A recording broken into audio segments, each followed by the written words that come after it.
Daniel is chiming in on the chat. This is a great live show. And I think we're doing a good job other than me guessing contracts, which I'm not going to be doing anymore. It's like a quarterback who throws his third interception. You're just like, I'm going to be conservative from here on out and just take the 10-yard completion. Yeah, baby, what's up? It's Chris Sims Unbuttoned. We are live on Instagram Live. I guess I don't need to say live the first time if you're on IG Live, right? What's up? Ahmed Fareed is here. It has started. It is Monday, March 11th, the official start of the league year. The legal, illegal, tampering, contract negotiation period, whatever you want to call it. We got action going already for the 2024 free agency period. What's up, man? What's happening? How are you? How you doing? So we're live right now on Instagram. Right. We are not live on YouTube. If you're watching this on YouTube, you can't affect what we're doing right now because it's already happened. Like normal. That's how we normally do it. Right. But we are live on Instagram right now. Some of the comments are pouring in. I'm going to be highly distracted as we go good. here. I like the comments. I do. Like last year, we were talking about the contracts. I remember that one. I guess the T.J. Edwards to the Bears contract, the middle linebacker. You overshot it by a ton. I overshot it by a ton. Right? You would have been a great agent for T.J. Edwards. It was like triple his salary. I would have taken that salary Well, right here's there. the thing, too, and we will talk about the numbers here again today, but you talk about this with Mike all the time. It's like the numbers are fake. You always tell me don't look at numbers. No. It's not. The stats lie. No, yeah. These numbers definitely lie. You got to unpack it, right? I think there's something to that. There's some contracts we'll talk about that happened this weekend. I mean, when it really comes down to it, it's about the guaranteed money and figuring out practically what the guy is going to receive, right? And I think that's where we'll try to be honest with that because, there's going to be some big numbers thrown out there that might not really tell the realistic picture of what the contract is, right? But this is always cool. I always enjoy this. I mean, this is where you start to change your thoughts on teams for the upcoming season. I will say that, right? We have teams that we know are good or teams that we're like, ooh, they're on the rise, but they're missing this piece and that piece. And then it's days like today, tomorrow, where we go, oh, man, I like their team, and I just thought this was the one bad area. Now they've got a elite player or a player that's very good at this position, and it makes you start to think differently about that football team. So that's why I love this. That's why it's an awesome day for me, and it gives us a lot of news to talk about. Pete, getting some of the comments here. Today's touchdown says, "Hi, Chris. I have watched you for years. Thank you for making me a better NFL fan." I appreciate that, homie. Martin Grung says, "This is awesome. Go, Chris. Chris, listening since 2017. So both Instagram comments here. What's up, and I do think like free agency, and we'll get into the deals here in a second. We'll get to live some of the deals as we find out with you guys on Instagram. But the cool part about it is free agency in football definitely does work because teams know their window, I feel like, in football. And so if your team is active in free agency, chances are they're a better team, and chances are they know they're going to compete the next year. And so I feel like outside of other sports, I'm a baseball fan too. Seems like a lot of teams that win the offseason in baseball, they don't win the season. Yeah, sure. Football, it seems like it definitely has There's a big some little more impact correlation there, maybe. Yeah. You're exactly right. You know, I do think it's it's a sport we know team is very important, but we're capable of kind of pointing out those teams where you go, ooh, they're really good. I see potential. They're young. They're growing. And if they can just add to these two positions, it can change us drastically. Now, every now and then we have a team that like has the offseason and they win the offseason, right?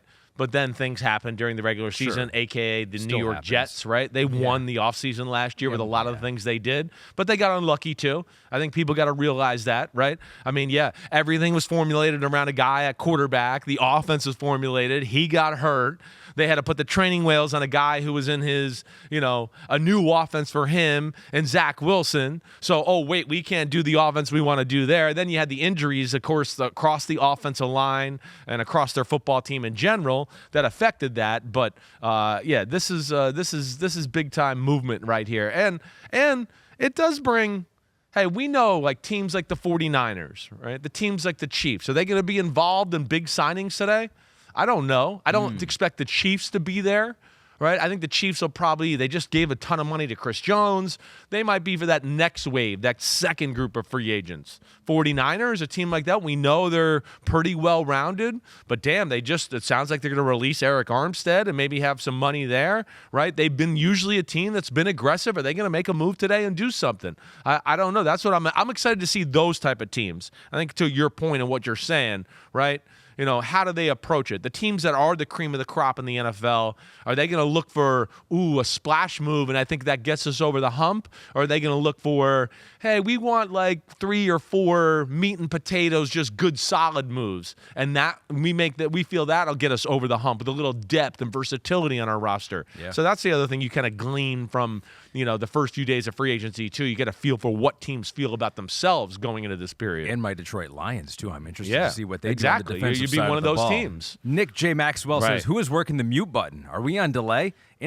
From what I understand, all F-bombs will fly, although Kristen, who is in on her vacation today, has requested fewer F-bombs if possible here today. Okay. Well, we'll try to say a few less than normal, okay? I had to get one. I knew by saying it. I had to get one, so there we go. But that was one for now, but I'll try to limit it just for my friend Kristen, at least for now. Kristen, it was the brainchild of doing this on Instagram Live and how we're able to do it. And if you look at it on there, our heads are on top of each other. It's a cool look. So stay with us there. Hudson Powers is also on Instagram, who made that meme for us last time. Remember you checking out the other prospect while you're talking to one prospect. Let's get into the deals. Comments will continue to roll in. Let's talk about running backs because they have been flying off the board here early in free agency 2024. Let's start with the Bears. They got a running back. They're trying to make some waves, maybe Caleb Williams here in a few weeks from now. DeAndre Swift, a 3-year deal to the Bears. Your takeaway there? Well, I mean, here's my initial thought, right? 3-year deal, right? I know we don't know the numbers. $24 million. Right, 3 years, $24 million, $8 million a year. I'm sure that's not the total story like we tried to tell you to the start. It's probably a 2-year deal,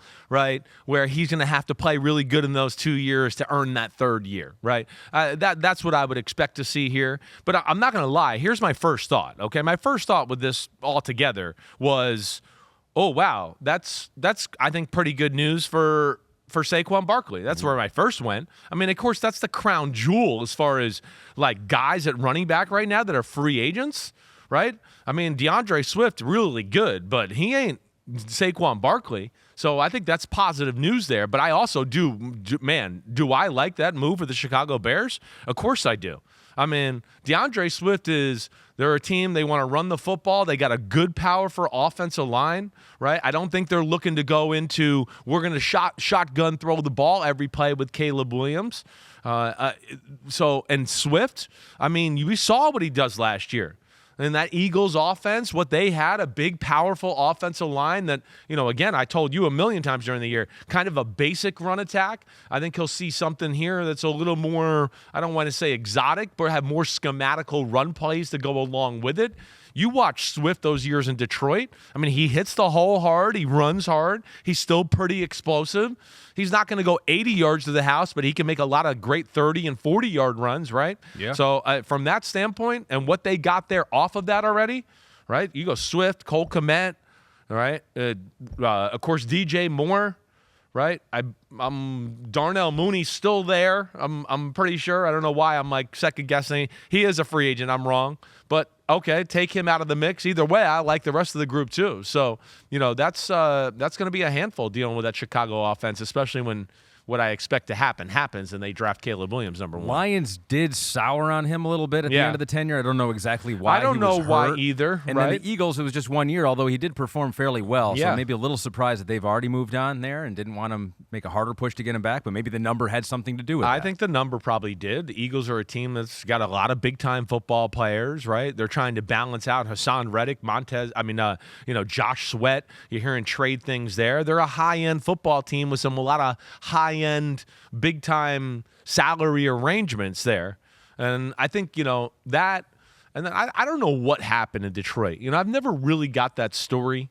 But obviously there was both sides, let's just go our own separate ways here. Whether he didn't fit the attitude of Dan Campbell and what they wanted there, I don't know. But either way, your Lions did okay with Jahmyr Gibbs and Montgomery and company. And Swift did pretty damn good with himself in Philadelphia last year. Derrick Henry, another running back free agent. A lot of them out there. Right. Josh Jacobs as well. One is off the board, though, apparently. According to reports. These are all according to reports because they're not official. Yeah. So don't hold us to any of these. And also, I've reported none of this Who's stuff. the next one? Reading other reports. Tony Pollard. Yeah, okay. The Titans. 3-year deal. I think $24 million is the same number that's being thrown out there for him. So 2 running backs off the board. Tony Pollard, apparently going to be the heir apparent to Derrick Henry in Tennessee. Yeah, well, they had a different offensive approach there in Tennessee now, right? It's no longer Mike Vrabel, Arthur Smith, right? That old style of like, we want to play smash mouth and control the line of scrimmage and eat up the clock, right? And play defense. And then we'll tactically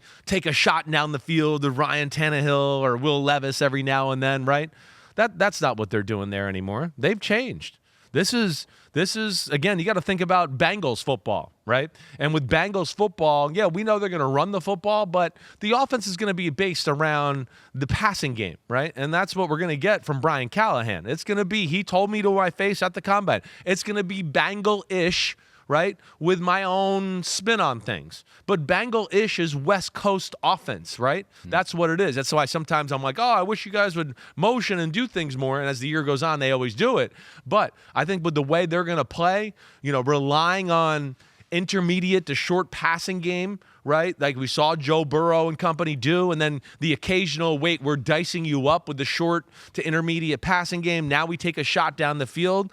That short to intermediate passing game, that's Tony Pollard's going to come in real handy there. He's phenomenal, right? I'm not going to say he's Christian McCaffrey out of the backfield catching the football, but he's close to it as far as running routes. He is a running back with some high-end receiver skills, right, to where it's either out of the backfield, you line him up in the slot in an empty set, right? He can do all of that type of stuff, let alone for his size, he can run between the tackles and break tackles and move the pile a little bit. I like that signing for the Titans in a big way. But last year for Tony Pollard was supposed to be the year. I know. He definitely took off. It's like his job, finally Zeke is gone. It's like you're the guy. Yeah. And it didn't work out for whatever reason. Well, the biggest reason, right, is let's not forget. He played in the divisional playoff game before the year started last year, and he broke his fibula. Sure. Right? So I don't think he start the year really got to hit the season, on the ground running full 100%, right? And then within that, he lost his little niche within the offense. They started to go, wait, he's not the same. So let's start to formulate some things for some other people, right? And then all of a sudden you're going, damn, like you said, this was supposed to be my year. I was getting more touches last year when Zeke was on the roster and all that. But I think it took a little while. I don't think we saw really Tony Pollard be himself until, I'm going to say, past the halfway point of the football season, really. So what does this mean for the other running backs that are out there right now? There's a ton of them. Per Connor Hughes right now saying there are increased rumblings that the Eagles are willing to go north of $12 million annually for Saquon Barkley per sources. Yeah. That's higher than the Texans, which is believed to be near $11 million right now. Shit. So this is what I mean. There's a market right now. You're seeing a little bit of a market that we haven't seen at the running back position the last few years. And then you add onto the market, again, Derrick Henry, I want to make it sure, he's really damn good, right? But he's not the crown jewel of this free agency class. I will say that. The man, Saquon Barkley, Quadzilla, whoever you want to call him, he's the guy here, right? He's a guy, I say to Florio, he's an anytime, anywhere guy. And I say that meaning he can score from at any time, anywhere on the football field. That's special, right? He's the only guy on that list that fits that mold. Derrick Henry's close. He can serve a lot of 40-yard touchdowns. I don't think he can go 80 and 90 to the house like Saquon can anymore. Saquon, to me, especially the injuries in a lot of ways, took a lot of wear and tear off his tires, and the fact that they weren't a very good football team and that they were usually behind for the most part of his career. They had to abandon the run and throw the ball more than maybe they would have liked, right? That also, I think, plays into his hands here as far as being, this is year, 5? Or this is year 5, right? Year 6, right? But it's a relatively young 6. And then I think when you couple that with anybody you talk to about Saquon Barkley, taking care of his body, working out, total professional, I think a team like the Philadelphia Eagles, cream of the crop, we kind of got everything set up. We're just mixing a few luxury vehicles to make our garage look really, really awesome, right? Oh, no, now we got Saquon. Oh, no, you want to double AJ and Devontae Smith?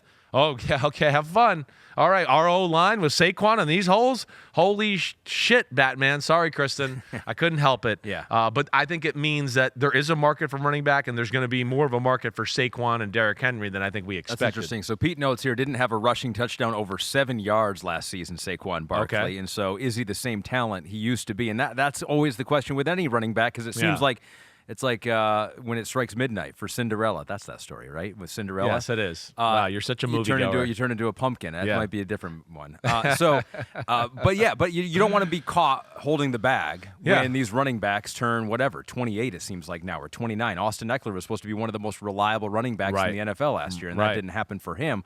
And so you do see why some teams will not draft a running back, because you have the situations where you could get a Isaiah Saquon Pacheco Barkley in the 7th round. Those guys later, but I'm saying here you have a handful of guys that you can get on the market where at every position, like if you're looking for a defensive tackle right now, it's like Christian Wilkins for elite. Madubuike re-signed, Chris Jones re-signed. It's like teams are not letting them go. No, you're right. They're not growing on trees to the same capacity as running backs are. Dude, to your point, you're right. They're going to be like, whoa, big dudes that are 315 that can be that freaky athletic. Yeah, they're not coming out in the draft. We don't see them getting like a steal in the 6th round at that position. It's very rare, right? But I will say, all that too, again, hey, the Giants' offensive line still stunk last year. Let's not forget about that.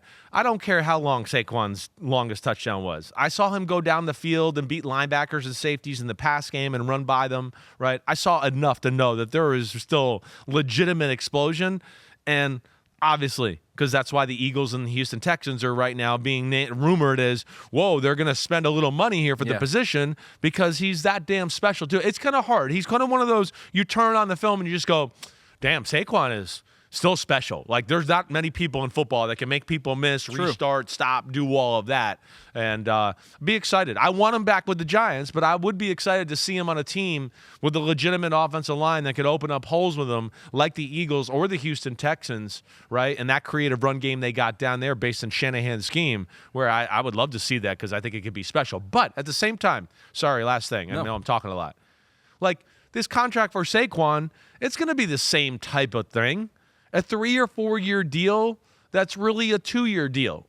And if he does awesome, they'll be all right, guy. We're glad to give you the third year, right? Mm-hmm. But if it's not awesome, it's going to be okay. Well, hey, Ahmed Fareed told me that you can draft running backs in the 5th round, so we're going to go back there next year and not pay you another $12 million in year 3 or whatever that number might be. And then we'll ask him to be on our podcast, and he'll beat me up with that information. What is it? Coach Magnet says Quadzilla is reserved for A.J. Dillon. Yeah, so that's right. He is. He is technically.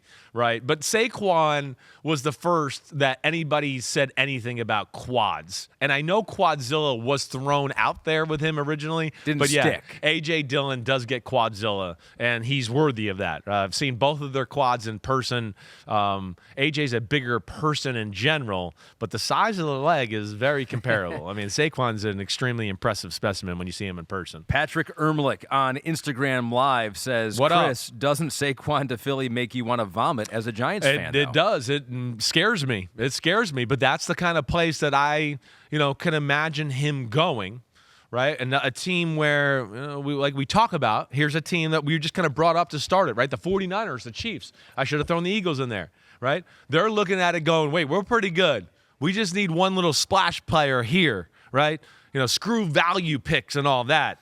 We got this guy, you got a headache on defense. And, that makes me scared for my New York Giants. It makes me want to puke because, yes, I like Saquon and I like him being a Giant, and I don't want him to go to the damn Eagles. Damn it. This is Pete notes in a rundown that this is not Pete saying this in capital letters. He goes, I welcome our rivals overpaying for an older running back. You can do it, Howie. You can do it. So that is Pete trying to get the Eagles to overspend until he's running for. We'll see what Pete says when he's running for 80 yards down the sideline against the Giants next year. We got breaking news. A report here. Don't know if you've seen this. The Jaguars have a legit number 2 receiver. Gabe Davis agrees to a 3-year deal. So the time of saying that Josh Allen needs more than Gabe Davis. You wanted to say that anymore. Well, maybe you will.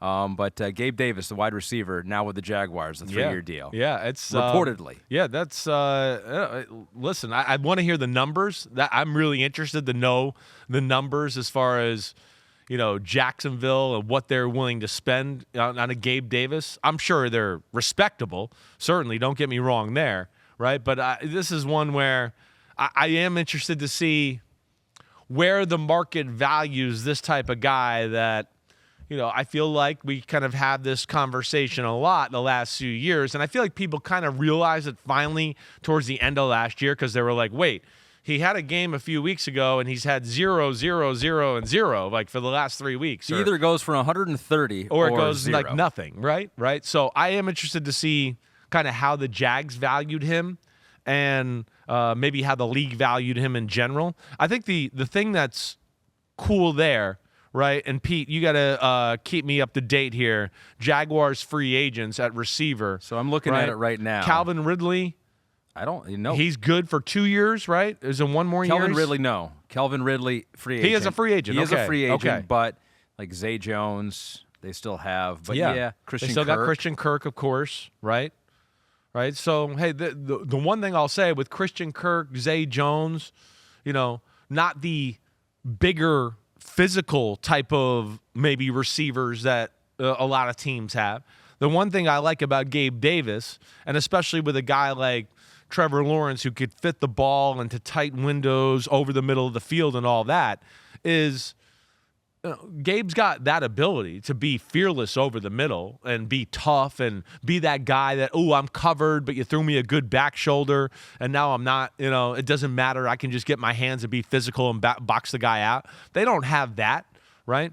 And obviously, I'm going to be interested. Are they going to throw some money here at Calvin Ridley? Yeah, so Calvin Ridley, Pete notes here, if the Jags do re-sign him, the third-round pick they traded to the Falcons becomes a second-round pick. Wow. So bumps up one round there. But so re-signing him not only contains, and I didn't know that little aspect, not only having to pay him a chunk of money, but then having to ship away a second-round pick in a year where it seems like it's a pretty deep draft class at wide receiver. Oh, you can definitely get a good wide receiver. That's where Not I don't Calvin know. Ridley necessarily. No, I know. But did Calvin Ridley do enough, I think is the fair question, to blow us away last year to where you just go, wait, I'm definitely willing to throw big-time number one receiver type money out at him? I don't think so. I mean, you're shaking your head no, right? You kept waiting for the big game or the string of games together, and it did not come. No. For really anyone in that passing attack, it was kind of underwhelming. Well, it's what we talked about, the deep shots down the field. Remember, I was always going, I wish they could find some ways to push the ball down the field.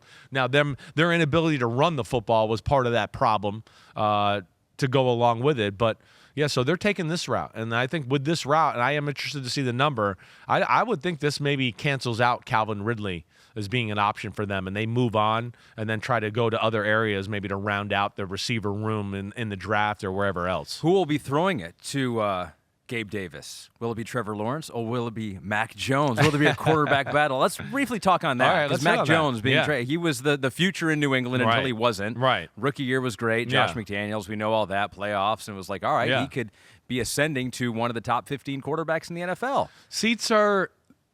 there's not as many seats as people think right now to be a starting quarterback, right? We have legitimately, 6 quarterbacks that I think are first-round worthy.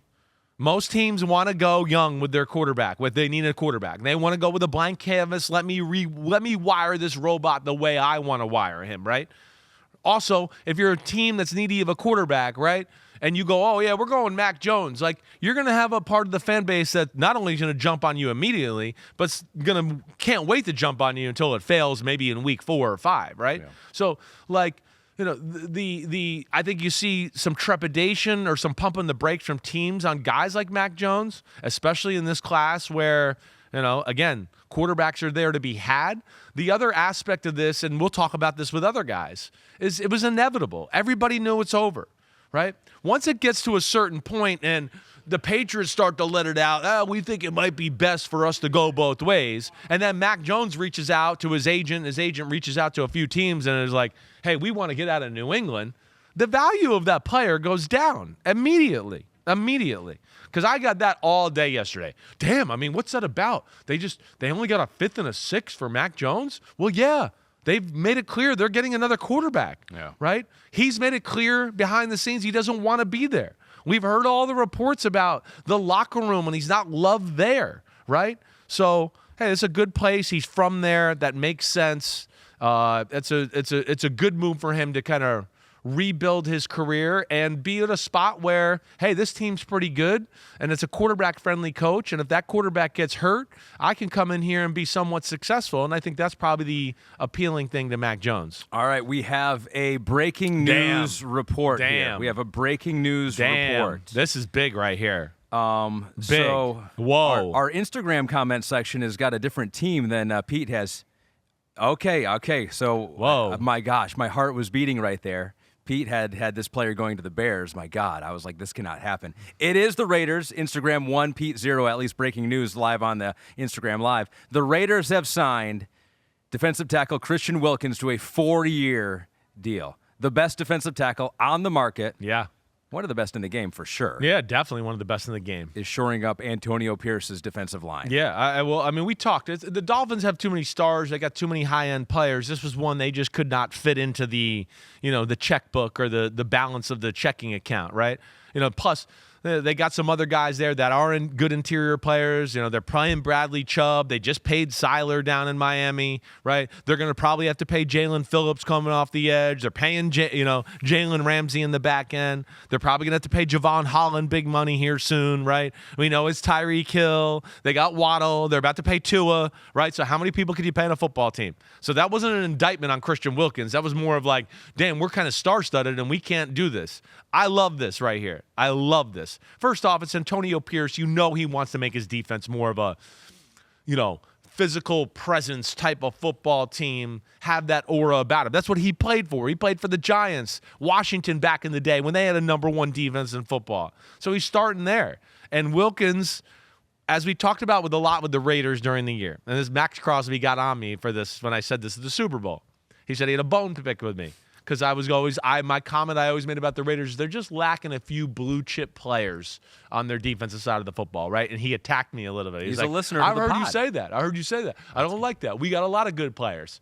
Okay, so Max Crosby, you now have a lot of good players, and you have a really awesome player on your defensive line, and Christian Wilkins. That's what I like about this. This is going to be, a great fit. Plus, Wilkins is a guy that can do both, right? And with the way they play defense, they got a little bit of, they asked their D tackles, hey, sometimes we need you to do 3-4 stuff, and sometimes we need you to do 4-3 stuff, and Wilkins is capable of doing both, and I think that's where it's a great system fit too. Wow. Yeah. All right. I mean, I feel like of all like the jewels in free agency, and they're not many because a lot of teams, and I think this was an underlooked part of the salary cap going up, is that more teams had more money to spend, and so a lot of those teams just kept their free agents, at least the ones they liked, right? Where they would have had to make tough decisions before, they were able to keep the guys. Now, Miami had too many guys they had to pay, and so they could not do that. But I feel like of all the prizes out there, of course you've got the quarterback in Kirk Cousins, but like Wilkins. On defensive side of the ball, he's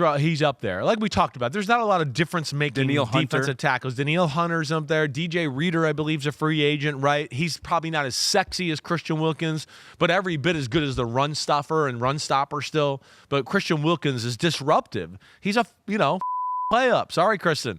He's that kind of guy. Damn, that's 3 so far. Yeah. But it's okay. It's Instagram. I mean, they've heard swears before. 1 for every million spent on this day.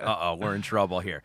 So we'll monitor that, any chatter that's happening around that. That's good. We've already had some nice breaking news. Hey, their defense pod. last year, for what they had, and I expect them to continue to make more adjustments here, but you know me, I'm a big Patrick Graham fan. Yeah. He got a few interviews as far as being a head coach. He is definitely one of the best minds in all of football on the defensive side of the ball. Now you give him a guy in the middle that gives him a little bit more flexibility, versatility to do different things, and be a guy that, of course, is disruptive like that. Yeah, that's an awesome signing by the Raiders. Mitchell Racine says, we can handle the cuss words, boys. Yeah, what up, Mitchell? We can, but we need Kristen to not quit. We need her. We need her to stay here with us.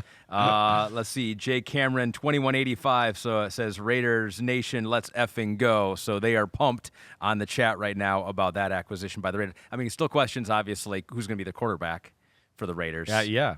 They're one of those teams that's still trying to figure that out as far as what they want to do here, right? They're trying to, again, like the important evaluators, I'd like to make this clear, right? The majority of the important, like the GMs know, But even they haven't got to watch it maybe with an offensive coordinator or the quarterback coach yet, or the head coach who might be the offensive coordinator, right, to where they could really get down into the finer points, right? Yeah. But a lot of your big-time decision makers that are not GMs have not dove that far into the draft yet.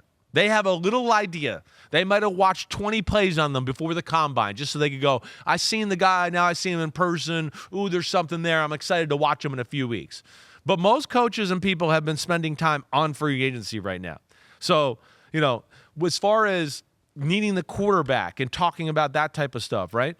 I think, again, there's some there where it's like, hey, there's some veteran guys out there that could be Band-Aids. We like our Aiden O'Connell. And I think they're all trying to figure out, hey, what's the value of these quarterbacks coming out in the draft? Where are we drafting? Could we maybe have one fall to us here, right? I think those are the things that, right now teams are still kind of in the early phases of trying to figure that out, other than maybe Washington and the Bears, okay, where, like I told you the other day, we know where that's going all the way. The Raiders at 13, right? There's a chance that maybe somebody's there as far as quarterback is concerned at 13. In your mind, you think there are 5 or 6 first-round talent quarterbacks coming out this year. Yeah, I think 5 for sure. Drake May, to me, like you heard me say, I think is a little bit of a project, right? He is, but I wouldn't be shocked to see him go in the first round. Prototypical size, big arm, all that. But it's like one where you go, I want you to sit on the bench and take a little time. I don't want to throw you into the fire right now, or it could all blow up in our face. But yeah, like legitimately, the thing I liked about the 5 that I made my top 5 is I don't feel like there's a lot of like, oh, we got to get this guy ready, or they're not ready to play football in the big leagues, right? That was the thing I told you why I liked them so much. Every one of them, I was like, ooh, I like this guy. Ooh, he does this good. Ooh, he does that good, right? Ooh, I don't really see a glaring weakness in his game like I've had to do with other top 5 quarterbacks in years past, where I go, yeah, he's in my top 5, but like you shouldn't draft him to like the 4th round, right? This is one here where, across the board, Caleb, Daniels, Bo Nix, Penix Jr., J.J. McCarthy, I go, they could go in right now and manage an NFL offense and make it look respectable. I'm not saying they're going to kill it. So that's where, teams like the Raiders got to kind of figure this out as they go along. So I want to continue to talk about quarterbacks here. We're going to talk about Russell Wilson in 1 second, but on the chat on Instagram right now, Slowdown says, talk about the Baker Mayfield deal, please. And so, you command us. We will do that when we're live on Instagram. So briefly here, Baker Mayfield, I think the numbers reported 3 and 100. Right. Of course, like $50 million of that's guaranteed. So again, like many of these 3-year deals, it's 2 for 60. Deal. It's 2 for 60. That's what the deal is, basically. Good for them, though, and good for Baker. It's perfect. And this is, again, what we thought would happen, right? This is why they didn't franchise him, right? Because they're one going, hey, we like our conversations. They let it be known they like Baker, right? Baker's not going to just throw away the Bucs for some other team. There's just all these unknowns, right? And go, well, I'm going to leave the team that finally made me the starter. We got some good mojo going. I got a good connection with Mike Evans. They got, they're getting better at the offensive line. We went to the playoffs. I'm going to toss it all away to go, let me roll the dice on some team that I'm not sure they really like me the same way, or if I can really, staple down the starting job. That's what people lose in that. They're like, oh, no, what are they going to do if, it's Antoine Winfield and Baker Mayfield? Who are they going to tag? You tag Antoine Winfield, right? Baker, the quarterback situation's got some nuance to it, right? It's like the Kirk Cousins thing. I sit here and go, Kirk Cousins is crazy if he leaves Atlanta for just a smidge. He leaves Minnesota for Atlanta for a smidgen more money, right? You got Justin Jefferson. You got a savant as your head coach in Kevin O'Connell. He loves you. He formulates the offense around you. Your team is good. You have a good pass-protecting O-line. You have a great defensive mind in Brian Flores. We knew they were dangerous last year, right? You're coming off an Achilles tear. Why would Atlanta even want him? Because he's not going to be able to practice in OTAs. But to me, that's where, again, the quarterback position has some nuance there, because it's not easy just to go, oh, I'm going to go somewhere else and be the man. Like, only the special ones are going to be able to command that type of thing, like a Brady if he ever became free agent, or that. And that's where I think it's an interesting conversation. I think, Cousins is crazy, and that's why Baker stayed there, and good for them to get that done. $30 million fully guaranteed in 2024. Gets another $20 million fully guaranteed at signing in 2025. Base salary for the second year is $30 million for him, so $100 million total. Incentives could bring it to $115. Jason Light, their GM, had some tweets on this. Did he have a tweet on this, Pete? Yeah, he did. That we had. Napoleon Dynamite. I mean, you've never seen the movie, right? Yeah. We know you haven't seen that or that, right? So there's the fist pump. Yes. Did it. Yes. He's got like the nerdiest voice ever. I can't remember his name off the top of my head. Oh, but, see? Yeah. You're falling into the same trap I am. That's right. Football brain, old boring brain. dad. That's what I'm doing. It's falling into that same trap. But yeah, listen, the Bucs really like him. Yeah. He has embraced it down there. He loves living in Tampa Bay. I know that straight from his mouth, right? They love his attitude. They got a defensive coach who likes, a quarterback with a little grit and pizzazz to his football game. And he's got a receiver who, and Mike Evans, that believes him. He's got some other weapons. He's got talent. He's got a big arm, right? So, why wouldn't you want Baker Mayfield back? If you're Baker Mayfield, why wouldn't you want to go back to that type of place? And, they got something going there in Tampa Bay. As much as I love what Jared Goff has done for the Lions, Right. I don't think they would be the team they are without him. The Right. way he's playing, when we were at that playoff game, I'm not convinced that, Baker Mayfield wasn't the better quarterback on the field in that game. Whoa! Well, right. I mean, come on. I mean, Baker Mayfield. Said this. Well, you see Baker Mayfield throw the football in person, and you go, whoa, Sure. It's better than Jared Goff, the looks of it. I'm not saying he plays the position better and all of that, but I think his high-end talent and his ability to throw the football, yes, is greater than Jared Goff's, right? I think that's what you were referring to. We were on the sideline with some throws at the end of the first half where we looked at each other and went, holy shit. Remember, I think that was when they went down and it was like 6 plays, 92 yards. Right before the half, right? Yeah. Those are some throws that, again, I don't know if TV does it justice, but when you see it, you go, well, that's a special throw. Like, not every quarterback in football can, hit the cover 2 hole shot 34 yards down the field to Mike Evans between the safety and the corner and do it with ease like Baker Mayfield can. Yeah. And that's where I think his talent is a little undervalued and not appreciated that way. Former number 1 pick, still got talent, now got a $100 million contract to boot there. You said old dads. You talked about old dads. Speaking of old dads, right. Russell Wilson with the Steelers. Is damn, Russell, he's calling you an old dad. He is a dad. Yes, he is. He is. I don't think he thinks he's old, though. Yeah, you put him there. You're old. He's old. He's old in the NFL locker room. Exactly. When you get 30 in an NFL locker room, they start to call you old man. Like, I'm not even joking. Yeah. I was like 30, and I was like, damn, I'm the old man guy they're calling. And I didn't even realize they were talking to me. What up, old man? And they just keep walking by. Right? In Tennessee, I got it all the time. And I was like, damn, I'm the old man. Holy shit. It's crazy. Who was your coach in Tennessee? It was Jeff Fisher. And he was calling you old man. What the heck? I'm getting it from everywhere. Russell Wilson, not an old man in normal terms, but in football terms, yeah, he's getting up there, trying to have one more run perhaps, or show he's still the guy. 1 year, $1,200,000 deal. So basically taking the minimum with the Steelers and making the Broncos pay $39 million, the remainder of that contract. That's right. He wants that. He wants to stick it to the Broncos, make them pay every cent they could possibly pay. Mac Moon says Broncos country, let's ride, peace out, Russ. So he's actually very happy. What's his new phrase going to be? That's the question, right? Something about steel. It's got to be steel. Something steel.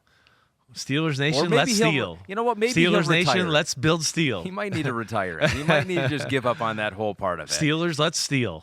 Maybe wait for him to be a starting quarterback once again. So I don't know. What do you think is going to happen here? What do you think about the move for Russ? What do you think about the move for the Steelers? Well, I really like this. All right. Now, we brought up the concerns with Russell Wilson and maybe why it doesn't work with Sean Payton. I mean, not maybe. I mean, I know. I mean, that's why it didn't work, right? Yeah. Sean Payton has a different expectation of how he wants his quarterback to play, how he wants him to operate his offense, right? I think that's the big thing. And Russell Wilson, I think in Sean Payton's eyes, couldn't quite do it to the capacity he would like, right? He's looking for that guy that can handle 9 million plays and 9 million checks. And if the defense does this, check to this. But if the defense does that, I want you to check to that, right? And all of that stuff. And I don't think that's Russell Wilson. So that's where it didn't fit.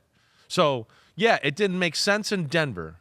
Russell Wilson's year last year wasn't bad. I wouldn't certainly say it's bad. I'm not going to say it was, oh my gosh, it was great. It was solid. It was solid. I think that's the thing you would say. He took care of the football for the most part. He had some moments in games where he made some big plays. You could still see he has a big arm, right? There's reluctance at time to maybe, hey, like you always hear me say, the first guy's open, stop looking at the pass rush, right? There's a little bit of that, right? But as far as the Steelers are concerned, right? The word I use is the Steelers need a beacon of hope, right? And I don't think they got that in their quarterback room right now. They don't have the guy that we talk about so much where the locker room believes in that guy. No matter who we play, we got him at quarterback, and we think he can make some magic happen when it's most important, right? And I think that's the thing Russell Wilson will give to the Steelers a little bit, okay? So I know he might not be Russell from 6 or 7 years ago, right? But I still think there's some things there that he can bring to the table that will be what we saw 6 or 7 years ago. And the other thing I like about this, and again, my thoughts on Kenny Pickett. I like Kenny Pickett, but there's nothing that he does at an elite level. Russell still has an elite arm, and he's an elite down-the-field thrower of the football. I will say that for sure. I don't think they're the type of team that's going to be – see, this is where I like the fit. One, Russell was born in defensive football. He was born and raised with Pete Carroll and the Legion of Boom, right? Where it was, hey, take care of the football. Hey, in doubt, take a sack or throw it away or go run, right? We got a good team. We'll run the ball, our defense. We don't need you, trying to fit 4 balls into a tight window, and now we're down 13-0. That's how he was raised, right? Right? Sean Payton wanted to be like, I want you to be Drew Brees, attack and run 90 million plays and check and be the general, right? And he's like, whoa, I don't know how to do that. I'm not that. I'm the guy that kind of plays it conservative. Oh, DK's one-on-one downfield. There's a bomb. Hand the ball off to Marshawn. Hand the ball off here. Oh, I scrambled for a first down. Hey, we're in the game late, and now it's time for Russ magic, right? That's what he did in Seattle. Pittsburgh is going to like that style of football. And then Mike Tomlin, Arthur Smith, who came from Mike Vrabel, and right, they want to play that way anyways. We're going to play defense. We're going to run the ball. We're going to chew up the clock, right? We'll take a tactical shot down the field every now and then, right? That's what we loved about Ryan Tannehill when he was with Arthur Smith and the Titans. It might have not always been sexy, but there was like 2 or 3 throws every game where he went, oh, they've been running the ball good. They've hit a few intermediate passes. Now they're going to dial up one of their shots for the week, and he would hit it. And that, to me, is where I think it makes a lot of sense in the Mike Tomlin style of football, and I think he fits the Arthur Smith style of football. Right? Like Arthur Smith had Mariota in Atlanta. Yep. Same type of thing, right? Except Mariota doesn't throw the ball like Russell Wilson. So that's where you go, okay, well, that's where it can be a lot better. But you know what I'm trying to say with the style of play? I think that the Steelers and Arthur Smith will play defense, run the ball, be physical. Oh, wait, we're running the ball. They're up here, and Warren's running the ball. Najee's running the ball. It's one-on-one with George Pickens. Hey, Russell, it's time to throw the bomb. Unleash it. Boom. That's where I really like the fit, not only on the field, X's and O's wise, but I do think it is going to make their offense. They're going to finally have a guy, again, that's like, oh, we got a leader. We got a star in the locker room leading us once again, like they did Ben 6-7 years ago, right? I think that's a big deal. Yeah, I think it is too. I think it's a big deal for Russ, too, Right. because you came into Denver with such sky-high expectations with what they gave up and what they paid him. Right. It's like almost if he didn't play to a top 5 level quarterback, which he has maybe in the past, Yeah, he but was not already the going to be a last 2. disappointment. Right. But no, not even close. Yeah. So I think it's good for him. I think it's good for them. So what do the odds makers think of it? DraftKings has the Steelers odds now. Ever since the Russell Wilson news dropped, what do they think? Well, before the announcement, they were plus 7,500 to win the Super Bowl. After, they're plus 7,500. It didn't change. Basically, their odds to win the AFC improved a little bit. All right. Their odds to win the AFC North stayed the same. Yeah, well, hey, listen, I'm not shocked by that. I mean, the AFC North, I don't give a damn who you bring in at quarterback. The odds are tough. It's Lamar and the Ravens, and it's a Cleveland team, and it's Joe Burrow and the Bengals. The odds right now are Ravens, right, and then Bengals, right, and then Browns, and then last at plus 1,000 the Steelers. Yeah, I mean, I think to sway it, would you be like, well, Patrick Mahomes is on the Chiefs now. Now they're the leaders in it, right? To the Steelers. To the Steelers, yeah. exactly right. Yeah. Like, it'd have to be somebody like that, especially in that division. But I am excited to see this matchup here. I do, and I think, with Russell having now, let's say, failed, okay, for lack of a better way to say it, over the last 2 years. I think it's accurate. I think you're going to get the best, most humble version, and they're going to be like, whoa, we haven't had a quarterback around here on their P's and Q's and dotting the I's and, all over the locker room and the facility like this really ever. I don't know if Big Ben was that guy. Big Ben gave him the beacon of hope. We know that because he was the man. I'm one that sits here and goes, Big Ben in the pantheon of all-time greats is way better than he gets credit for, right? Yeah. I've made comments in the past, like it's close to top 10-ish all time, in my opinion, with Big Ben. In his prime, he was special, right? But he was never like, hey, like a Peyton Manning or a Tom Brady in the locker room or an Aaron Rodgers, like, give me all the checks. Hey, guys, we're going to meet. We're going to go over this. We're going to go over that. Hey, coach, I want to check to this play. Like, that's not who Ben was, right? His signature I'm not trying to be disrespectful. 5 guys hanging off of him. Right. And still, his was a little bit more like, hey, let me just go out and play. I'm a natural at this. Don't confuse me too much. What I will say, though, too, and this is Kenny Pickett now is like an afterthought maybe a little bit to some people, but what I will say is that this is good for the Steelers because if somehow Kenny Pickett does outcompete Russell Wilson now, it's like now Kenny Pickett's stature is raised a little bit, right? If he does actually compete, you don't, from the look on your face, you don't think that's going to happen. But, I mean, if it does happen to where Kenny Pickett raises his game and like he becomes that guy, it's good for the Steelers either way. It is good for the Steelers either way. I had this conversation with Forey a little today because he was more worried about the tie will go to Pickett, and I'm like, I don't agree with that. See that I don't. I agree. Yeah. You agree with me. The tie is going to go to Russell. The Russell Wilson's here now. I'm saying right? if I know, I got you. If he outperformed him, yeah. or Russell falters early in the year and Pickett comes in and plays well or better than Russell's playing, you're right. It's going to silence some of the haters that are around Kenny Pickett and all of that. And his own teammates may believe in him a little bit more. No doubt about that. I think so. I mean, again, Ahmed, we said here, and I know I told you this in December, whatever, when we were around here, but there was people, even before Pickett got hurt, they were thinking about making a change at quarterback. There was definitely conversations like that going on in Pittsburgh. I mean, about putting Mason Rudolph in. He'll give us a better chance, right? So I think to your point, that speaks to, where they are. And I don't know if the belief is totally there within Kenny Pickett. I really feel like the Steelers have been laying in the weeds for this the whole time. That's my real feeling, right? I think they released the story out there to some trusted allies, right? And didn't tell them that it was probably not true. And we're like, yeah, we're going with Mason Rudolph and Kenny Pickett. And they got their best beat writers to buy into that, right? And then they gave their best beat writers the story of, hey, Russell's about to sign here, okay? And I feel like that it was part of it. They were hoping, hey, let's lay in the weeds. Let's hope we don't have another team that we have to maybe get in a bidding war for Russell Wilson or anything like that. But I like the move. I really do. I think it makes a lot of sense for both sides. DraftKings Sportsbook, an official sports betting partner of the NFL.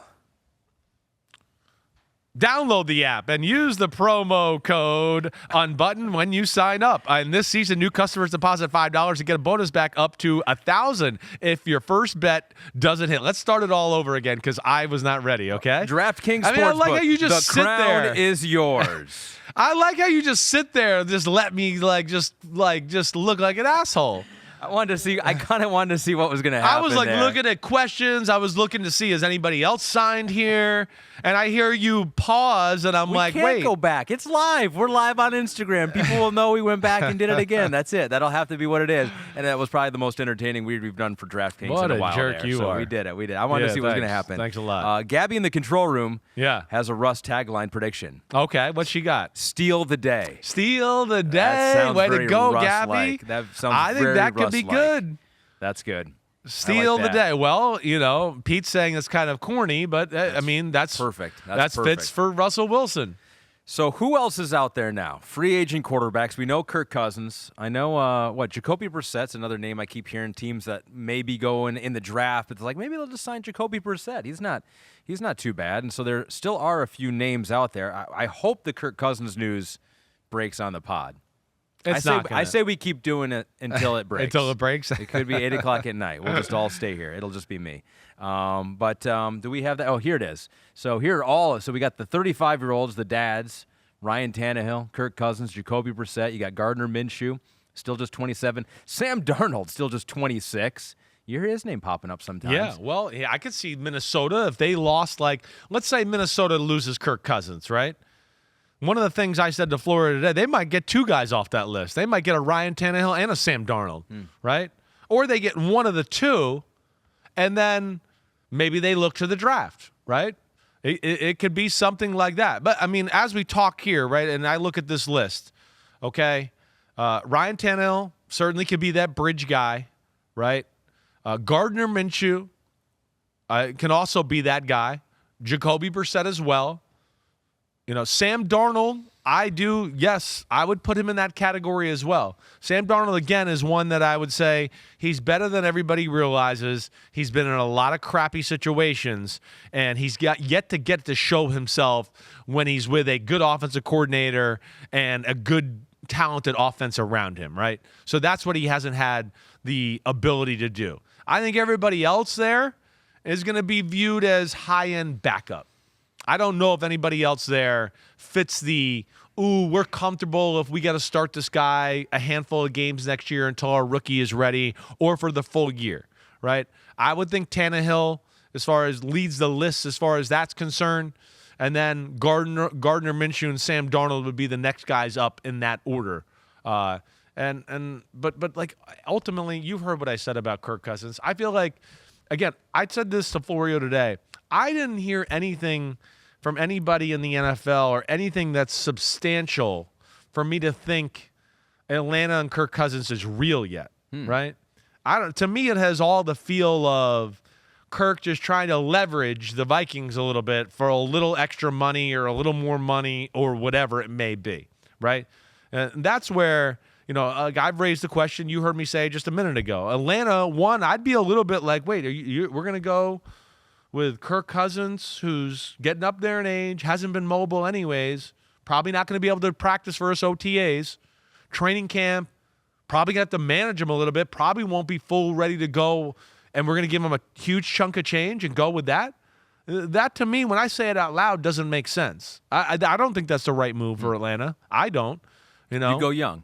I would go young, or Justin Fields, right? I mean, okay, to me, so that's where that would make sense. Slow down says, where the hell is Justin Fields going to go? Yeah. I mean, you think Atlanta? I think Atlanta. If you made me bet, that's what it'll be. Yeah. He's from Atlanta. Exactly right. Makes sense. I mean, something Raheem Morris talked about, getting a guy that fits the city and makes sense for the team and all of that. The way the team's built, I certainly could see him fitting within that.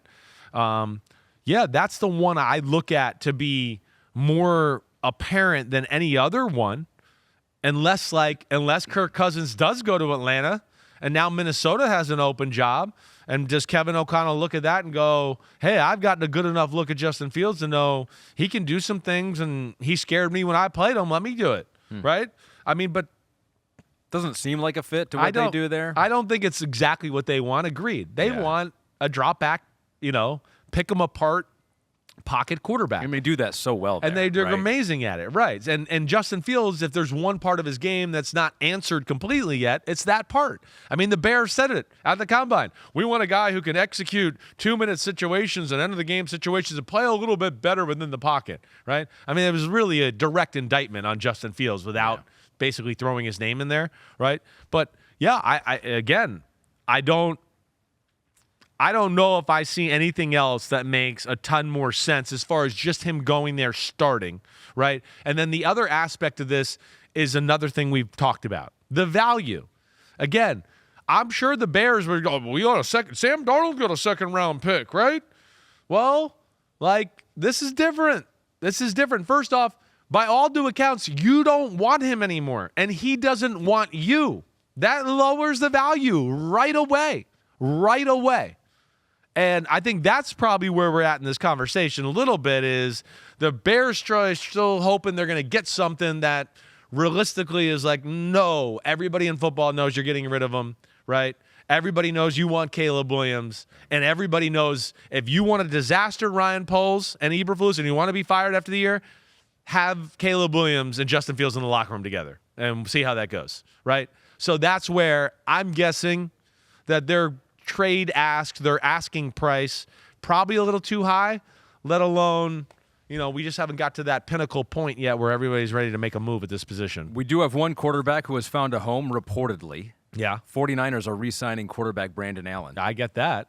Sam Darnold's a free agent. Brandon Allen's been there, right? I think I've talked to Shanahan about Brandon Allen before. I think he's the kind of guy that Shanahan likes. He can come in. He'll be able to run our offense. I mean, they've needed a backup multiple years that Kyle Shanahan has been there. Would you be comfortable if you were a 49ers fan with Brandon Allen as your backup? Well, I wouldn't be shocked if they're going to add somebody else to this group too, right? But I think this is insurance of like, hey, I know I got 2 good ones right now, and we'll add either draft or somebody else here in free agency and where it goes.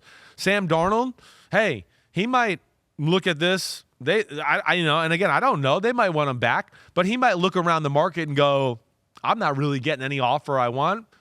I'd rather go back to the 49ers for a tidbit less and be a part of that football team. And if I get in there, it's Shanahan and that offense, and I'll look damn good, right? So I don't think this closes the door on a lot of things yet, but I think it's just a good insurance policy. Brandon Allen, that's where he's good, is third stringer, still capable of being a backup. Yeah, do you want him to be your backup to take over your Super Bowl team? No, I think that's questionable. I get you, but I do think it takes a little of the burden off Shanahan and company there. We have an answer to your request What? of Gabe Davis compensation. 3 years, reportedly, 3 years, $39 million on that deal. Okay. In line with what other receivers have gotten in years. In line for what we've been saying for a long time. Right? All the people out there, Gabe Davis is number 1. Gabe Davis is a superstar. Gabe Davis is number 1. Yeah? $13 million a year? Okay. Yeah, right. He's a superstar. Like, everybody better, apologize to Josh Allen. That's what I feel like with that right there. Oh, you got Gabe Davis. And I'm like, I've watched Gabe Davis every snap for 6 games. He hasn't got open, but you're telling me he's supposed to take over the game and Josh Allen's supposed to stick the ball in his ear hole every play? I mean, come on. There you go, everybody. There you go. Free market. Free market. No, I'm not done yet. I want to continue to rant about this because this is one of my pet peeve, stupid crap people are saying on TV right now, right? About what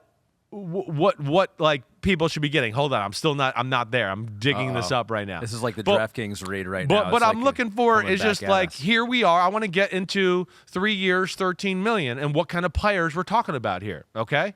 Odell Beckham Jr. with one leg got $18 million last year, okay? So when you're talking about that, yeah, there's a little bit. I'm having some problem with this update here. Oh, no. But here we go. DeAndre Hopkins, 13. So wait. It's Jacoby Myers. Yeah, that's what I was thinking. Right. Jacoby Myers. Right. It's Michael Gallup, who is asking to be traded. Kendrick Bourne. Right. In that ballpark? Well, yeah, Kendrick Bourne, I think maybe the new one that we're hearing might happen. Right? Or no, Kendrick Bourne's less than that. Oh. He's less than that. But, Alan Lazard, Jacoby Myers, Michael Gallup, DeAndre Hopkins, right, are the guys that are in this class of what he's making. So if that doesn't answer your questions out there, everybody, for why did the Buffalo Bills offense not score 70 every game, right? There you go, okay? 3 years, $13 million is not that flattering. What a life being an NFL player. A player that you just talked about like that is making $13 million. Damn, let's trade places. Let me go. Some other reports out there as we wait for. I want to do breaking news here at some point again here, but let's catch up on some of the other deals because there's some good ones. They are certainly interesting. Yeah. A report out there that the Vikings will stay on them and edge Jonathan Greenard agree to a 4-year deal. The VTH Hokey Base says thoughts on Greenard to the Vikings. I really like it. I mean, I do. I mean, one, we know they need a pass rusher, right? I mean, that's for sure. Danielle Hunter, by all due accounts, is not going to be there. Greenard is a player, right? He is physical. He plays the run, and he can really get around the edge and be a pain in the ass that way. He's not a superstar. He's not that. I think they found just the right sweet spot here with him. And again, it hasn't been year after year of production as you see here if you're watching on Instagram. It was a breakout last year for sure. Definitely a breakout, right? Had the 2021 season where he was pretty damn good.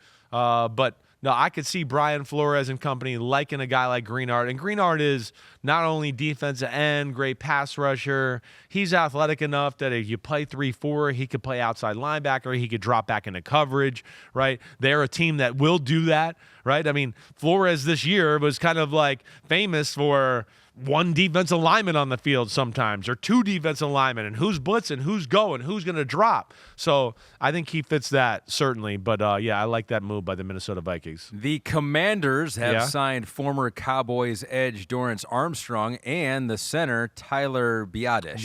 Okay. It's Biadasz, or it's not. You're not saying it the right way, but either way, I just looked up Pro Football I'm Reference. not helping. Biadasz. That's what it Maybe says. It is Biadasz. Maybe I've been saying it the wrong way. Trying to check me on that. I got my sources too. Yeah, apparently you do. But I'll tell you what. 1 minute ago, I had no idea how to say that. So you are kind of right. Biadasz, congratulations on the deal. Going to play for Dan Quinn. Again, your former coach in Dallas, now your current coach in Washington. Yeah, I think, one, defensive line, right? I mean, there's no Chase Young, there's no Montez Sweat, so you knew they needed a pass rusher.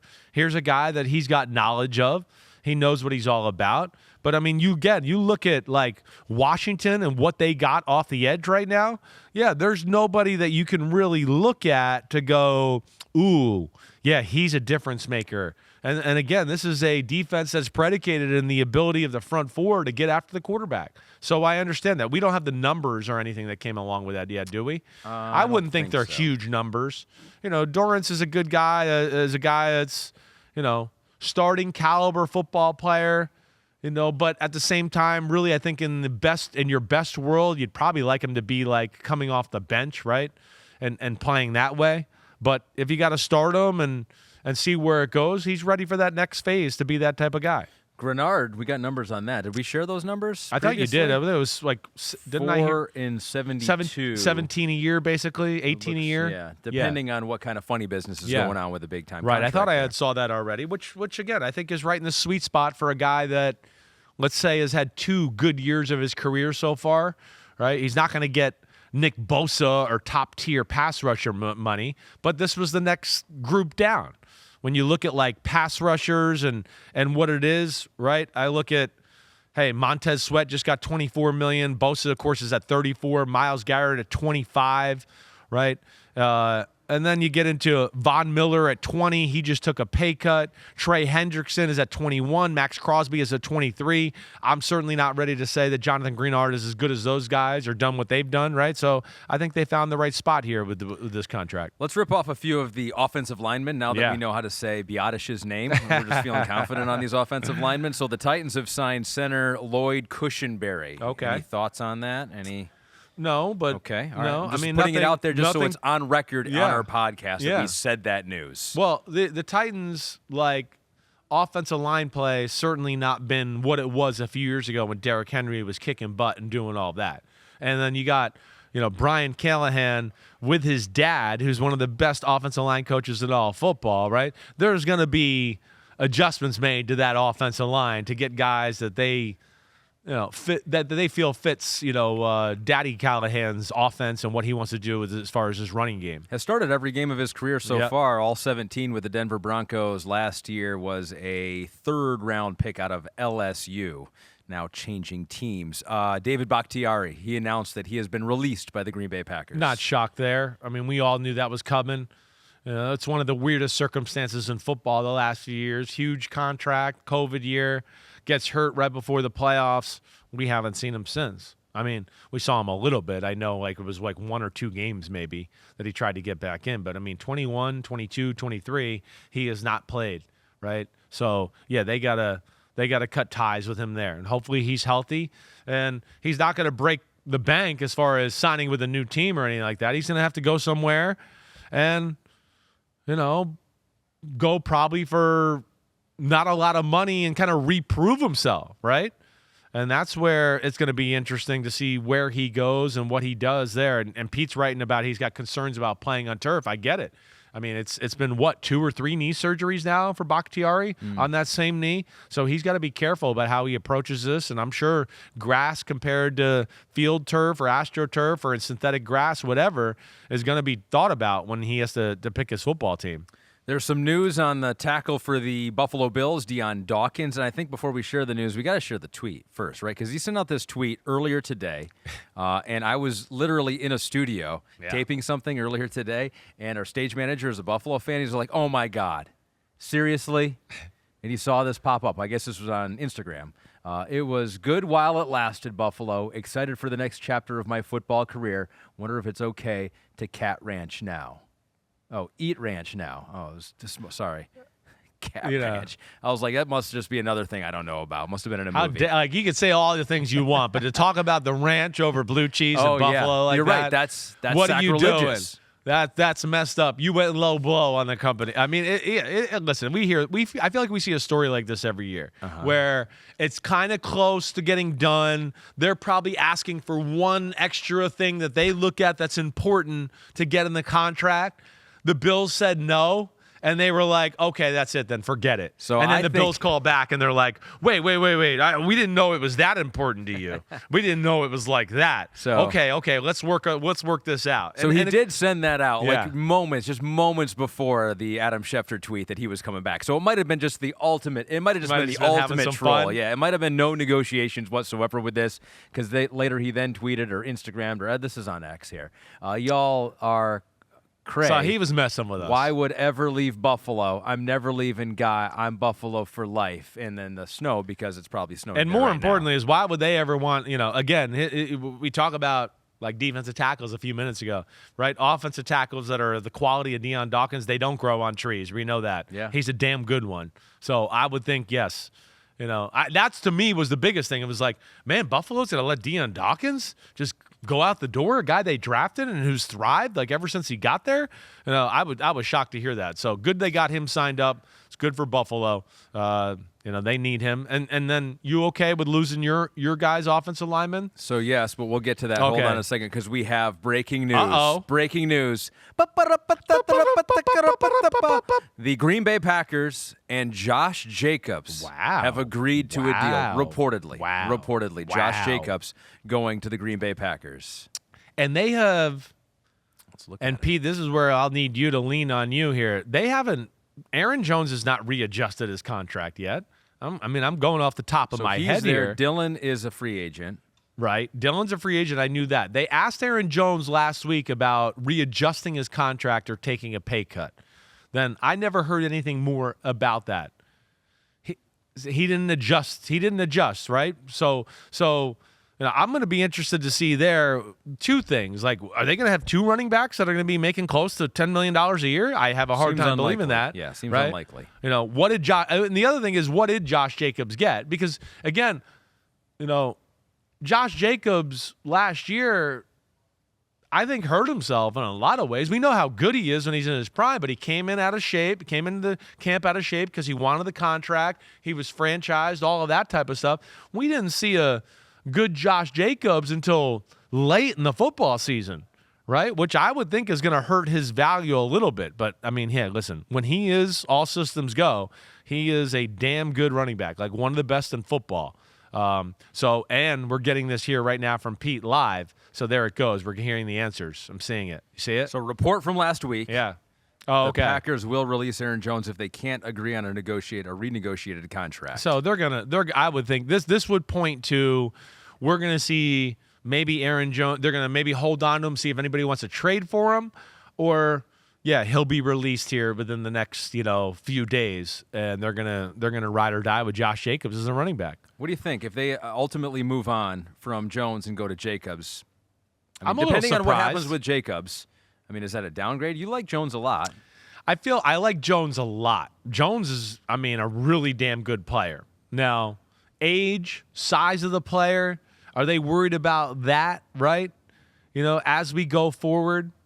Josh Jacobs right now, if he's at his ultimate best, I would take him over Aaron Jones. I would. Josh Jacobs is, not as big play threat as Aaron Jones. He's not going to be as good in the pass game. He's not going to catch a toss sweep and go 90 down the sideline. Like Aaron Jones can still do that. But Josh Jacobs will be, and when he is really going, is a lot of great 8 and 10 and 12 and he should have lost 1 and he got 3. That's where Josh Jacobs is made for the physicality in between the tackles as far as an NFL running back is concerned. That's where he's damn good. Jones has already taken a pay cut. Last offseason he did it from his original deal, so maybe he's like, again? Yeah, exactly.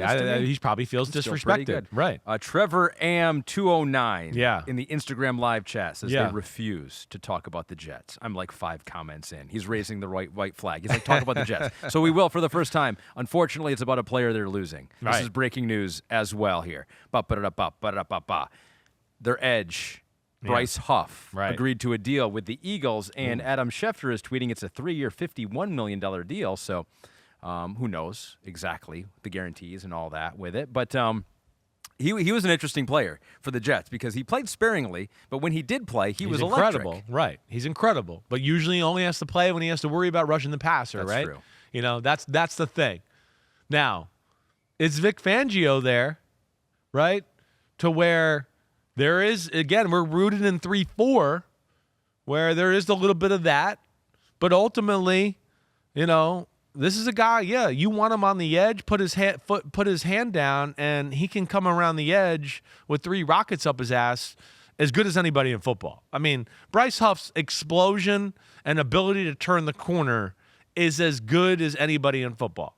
The thing you just got to worry about is that, you're playing a physical running football team, and it's 1st and 2nd down, and they got 2 tight ends in. Can he handle, the workload, the stopping the run, the double teams, 50 snaps, 60 snaps a game, right? Mm-hmm. I think that's the question. But they've obviously seen something here that they feel comfortable with. And right now, I mean, they have an embarrassment of riches at pass rusher, right? Here's the thing with the Eagles. They got to do something, right? They got to. And I know that last week they were talking about Hassan Reddick, maybe trading him. So, I know Josh Sweat is up there right now as far as maybe being traded. So according to Adam Schefter, landing Bryce Huff will allow the Eagles to continue entertaining trade offers for Josh Sweat and Hassan Reddick. Yeah.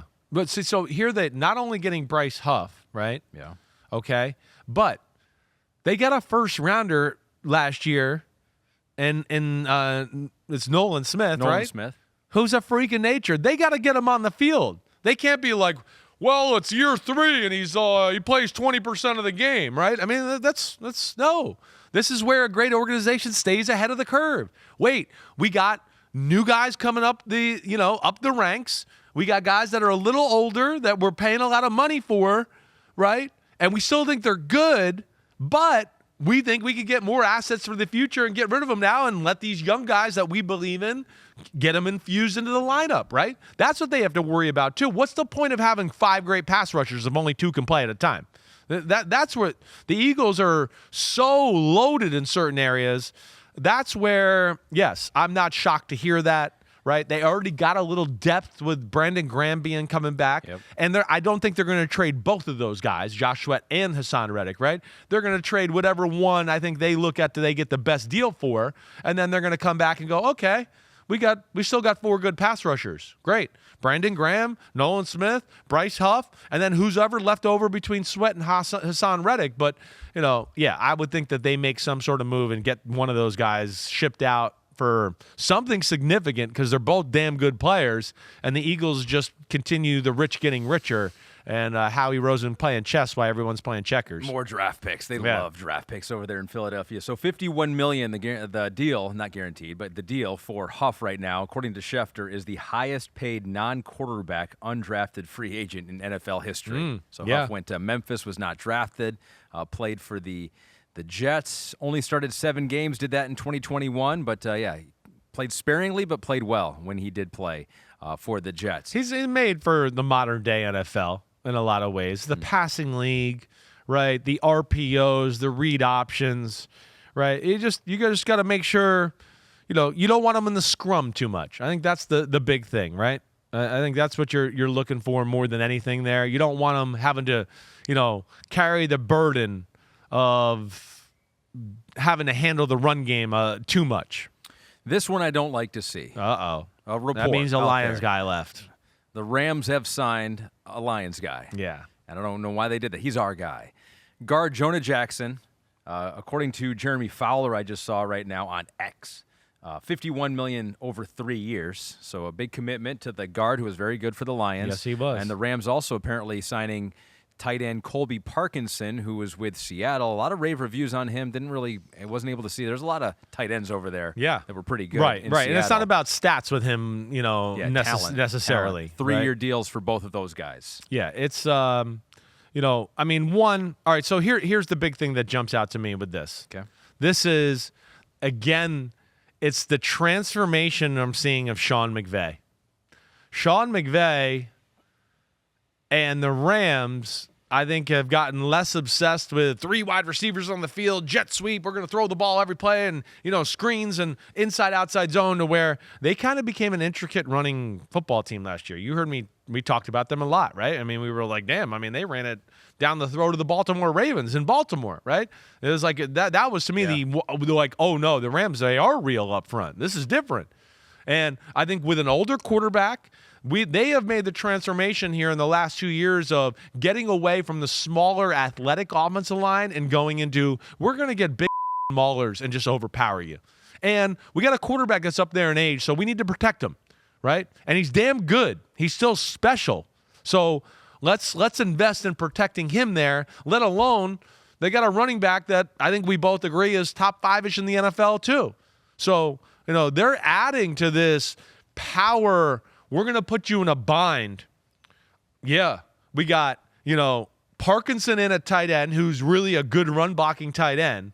We got all these big guys up front. You're worried about Kyren Williams, and I'm Sean McVay, and I got a damn good play-action pass game with Cooper Kupp and Puka Nacua downfield. You better watch the hell out.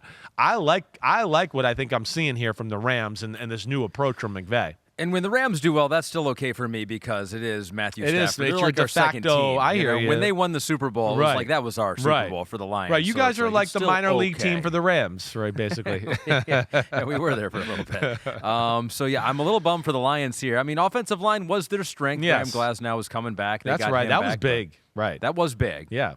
Jonah still got Jackson, great though. tackles, Yep. right? You And still Asua. got Vitae, Holly. Yeah, I'm pretty sure you still got him. I don't know. He might be a free agent. I thought he was still there, Maybe he's but back. yeah, it's. I tried to look at lists the last day or two to be like, so what? When I'm on, Vitae free agent. he is free agent. Yeah. All right. So yeah, they're gonna have to do something there. Or that's what's hard about free agency and offensive linemen is you never know how they view some of the guys coming up the ranks a little bit.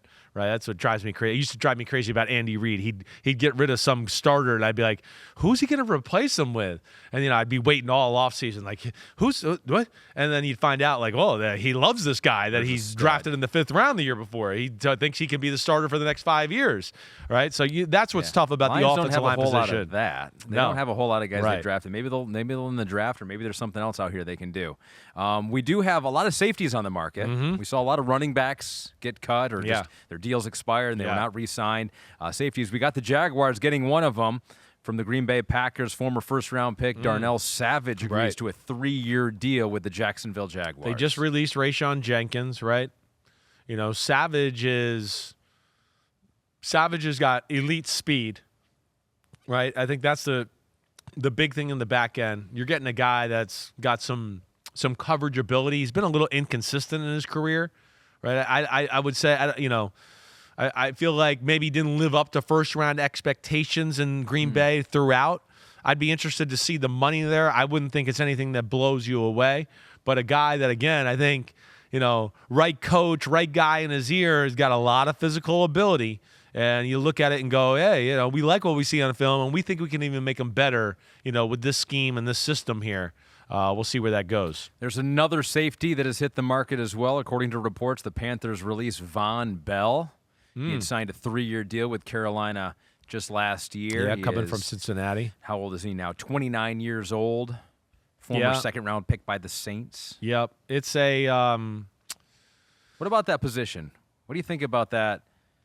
Because the Lions were able to upgrade last year with C.J. Gardner-Johnson, nickel safety. It's just what do you think about the fact that so many safeties are out there looking for jobs? Yeah, I can't put my finger on anything specifically. I just think it's a position when you hit a certain age, there gets a little scared of wait, we don't want to commit to him long term, right? We like him, but to keep him around for, okay, he's not a top 10 safety anymore, but we're paying him kind of in that range, right?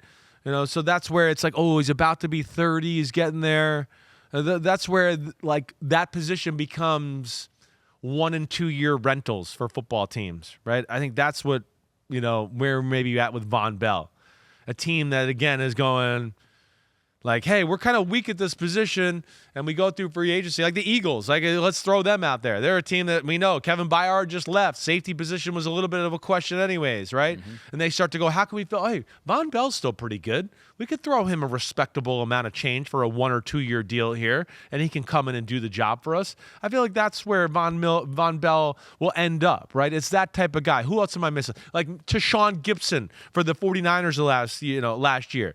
It gets to that point at that position where, yeah, you're not going to get long-term big money anymore, but teams, you're still needed, and the right scheme and fit and who you are as a player, right? You get signed for 1 or 2 years like that and hope you can continue that going. These receivers are getting more and more talented. That's the trouble for DBs and safeties out there is they got to cover these freaks of nature, including Michael Pittman, who the Colts have reportedly agreed to a 3-year deal with. Third franchise tag player to reach a long-term extension. So that's good news for these players that don't want to just play on a 1-year deal. They want that long-term security. Maybe just 2 years is long-term. So what do you think about we're going to go through some of these extensions here in a second. What do you think about that one first? Well, to me, that was like, a no-brainer, right? They were adamant on keeping him. He fits what they want, how they want to play. Right? They're going to run Anthony Richardson, Philadelphia Eagles, Jalen Hurts offense. Receivers blocking is a big part of it, right? Receivers, RPOs, going to catch the ball over the middle in traffic and take hits and do that like A.J. Brown does. That's important, right? So I think he fits them and their culture and what they want to do, let alone, again, you don't just let a proven commodity that's in your hand go out the window and go, well, we'll find something else for sure, right? Michael Pittman Jr., clearly the best receiver on their football team, right? He is surely the only consistent commodity they got at that place there right now. We know we like Downs, right? I like Alec Pierce. He's got some things about him too, but Pittman's the go-to guy. And you got a young quarterback that you're going, wait, we'd like him to look good next year. So why wouldn't you want to keep like his, favorite toy there with him, right? I think they probably will add to the group, but like Pittman also, him not being like a superstar receiver, they're going, wait, this number's not that bad for our number one receiver and a guy that we value and does all the little things and is not a diva receiver and he's tough as hell just like his daddy used to be for the Bucs when I played with him and he's just no nonsense. Yeah, he fits a guy like Shane Steichen or the Chris Ballard, the GM. That's what I think, and I mentioned it earlier, the increased salary cap. Yeah. It really helped teams like this that maybe they've been talking about numbers with some of these guys. Penny pension a little bit. And then they go, you know what, all right, we'll give you an extra Here's the extra $1 million or $2 million a year. Exactly. We're not going to worry about it anymore. Exactly. Right? I do think I would agree with you. We heard that at the Combine. Some of the GMs were like, oh, it made us change our thought on a player or two that we were kind of like on the cusp of we don't know what we should do, right? Oh, now we got an extra $15, $16 million to play with. All right, we don't have to worry about that anymore. So maybe the Ravens were in that similar situation, although I doubt they were going to let Justin Madubuike leave. 4 years, $98 million, 53 fully guaranteed. Yeah, no way he's leaving. Yeah, that's who they are. Again, well, and to your point that you started out the show, it's just guys like them, they're rare. He's special football player. Other than Roquan Smith, he's the best defensive player on their front seven. He might be better than Roquan. He had a better year last year than Roquan. He was that special. So, I mean, not shocked that they franchised him. Not shocked to see this. He's deserving of being at the top of the market for an interior D lineman. He's great in all ways, right? Plays the run well, can get in the backfield, mess plays up. But the biggest thing is he's got a rare elite ability to get after the quarterback at the defensive tackle position. That's, rare for even the really good D tackles. He's that good up there. He fits the Ravens' way. That was a no-brainer. And here's a player that I was hoping would get onto the market that the Detroit Lions maybe could look at and get on a cheap deal. Yeah. None of that happened.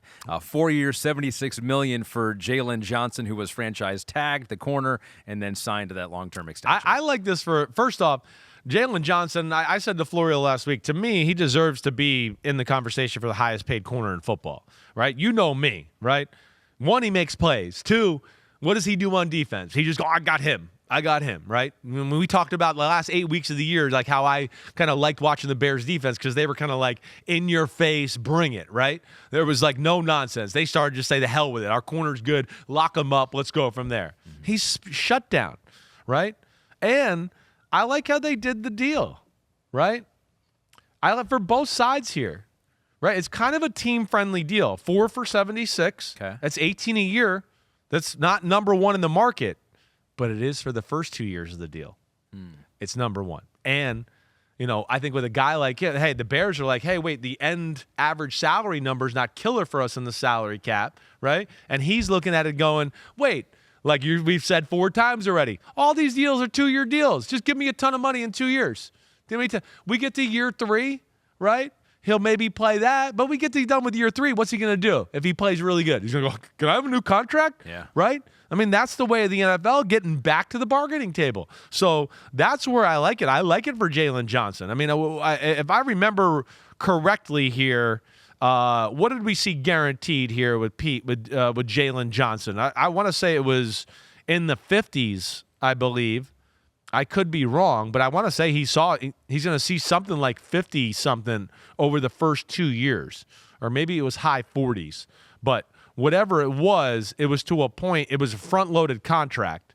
I had this discussion with Florio. I know he wrote about it either on Friday or Saturday, and I just can't remember the specifics of it all the way there. We're going to take your reporting as gospel on this one You should. far while we look for those numbers. So what we do have is we have the franchise tag players right now, and so this may include the players we just talked about that have now signed those long-term deals, but I know T. Higgins is one of those players that we're going to be talking about in a second that's not too happy about the franchise tag. So there it is. Yes, Justin Madubuike, Jaylon Johnson, Michael Pittman, they got their long-term deals. Brian Burns for the Panthers, franchise tag. Yeah. T. Higgins, Josh Allen, L'Jarius Sneed, the Chiefs, looking for dancing partners It's the most out obvious franchise tag year, I think, ever that I can remember. What do you mean? Well, just like guys that you were like, duh, they're going to franchise him. Like, there's no way they can let him go. They can't let a commodity like that just leave the football team and not get any compensation or buy themselves more time to evaluate the player or figure out how to financially compensate the player where it makes sense for them. It was like the most duh year ever as far as franchise tag goes. What do you think what happens with L'Jarius Sneed? Trade? Do you think they figure it out? Think he plays under the franchise tag? The one thing I don't have great value of, and Florio's brought this up about maybe like a little knee history, right? Oh. Right? I think ultimately, yes, he gets traded. And of course, the what hurts L'Jarius Sneed or hurts the Chiefs in the value is that, yeah, he gets traded, but you know he's going to want a big contract, right? So that lowers the value of compensation they'll get. But the Chiefs, like the Dolphins, like we talked about, like how many people can you pay, right? There's only so many you can pay there. They got, like we talked about with the Eagles, they kind of already got a bunch of riches at the cornerback position anyways, right? You can't keep everybody. So I think in my heart of hearts, yeah, I expect somebody to make a play for him, and the Chiefs get some sort of compensation back. Oh my here gosh. we go. Here Save it goes. the best for last. Here the Instagram we chat go. is going crazy right now. Whoa. This is coming from user 724301. Yep. Says, I don't believe it. I don't believe it User either. 724301, we don't believe it either. Wow. Ladies and gentlemen, Wow. Kirk Cousins has found a new home, 4-year deal with the Atlanta Falcons. Wow. I am in shock. I'm in shock. I really am. I didn't think this would actually happen. I mean, this really throws things into, this is why I guess we haven't heard a ton about Justin Fields going to Atlanta or anything like that, right? Florio had been saying he heard that, there was a little bit more interest here than he felt like was being let out. I didn't know. I wasn't sure where it was. I'm a little shocked, like you heard me say, on both sides. One, this throws everything into a kerfuffle now. I'm like, whoa, what's Minnesota going to do at quarterback, right? Two, I'm shocked that Kirk Cousins is going to leave Minnesota with that team, that offense, that coach, right? Yeah. And the comfort zone and how much they like him. I'm going to leave Minnesota. And then at the same time, like you heard me say 2 or 3 times already, I can't believe that Atlanta is going to go, hey, guy with a torn Achilles that's 35 that doesn't move that well, you're our new beacon of hope here, right? And you're in charge of getting us off on the right foot to make sure everybody likes Raheem Morris and the new regime here. That's where to me. Should be able to do that, though. I mean, he's one of the most talented, in the system quarterback. He's going to have Arthur Smith now. Right. Right? No, he doesn't have Arthur Smith. He's got Zach Robinson from the Rams, who has yet to call plays as an offensive player. That's right. Right? Yep. And we got that along with, hey, I mean, again, I think we're all like, I like Drake London. How good is he? I'm not sure yet. Kyle Pitts, I think there's some there that would I know he's good, but how good, right?